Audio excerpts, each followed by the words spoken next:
अस्सलामु अलैकुम बच्चों, आज हम लोग सीखेंगे कलमा तौहीद और उसके मानी को हम पढ़ना सीखेंगे। कलमा तौहीद, ला इलाहा इल्लल्लाह, ला इलाहा इल्लल्लाह। ये कलमा तौहीद जन्नत में दाखिल होने की कुंजी है और यही कलमा तौहीद ज़मीन व आसमान और उनके दरमियान की तमाम चीज़ों से अफजल और बेहतर है। हदीस शरीफ में वारिद है कि अगर तराजू के एक पलरे में कलमा तौहीद रखा जाए और दूसरे पलरे में ज़मीन, आसमान, लौह, कलम, अर्श बरी और तमाम मखलूक़ात रख दी जाए, तब भी ला इलाहा इल्लल्लाह का पलरा भारी और झुका हुआ रहेगा। बेशक अल्लाह ही बंदगी के लायक हैं, सब उसी के दर के मोहताज हैं।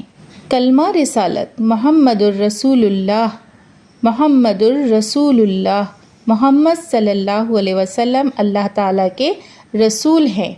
मोहम्मद सल्लल्लाहु अलैहि वसल्लम अल्लाह ताला के रसूल हैं।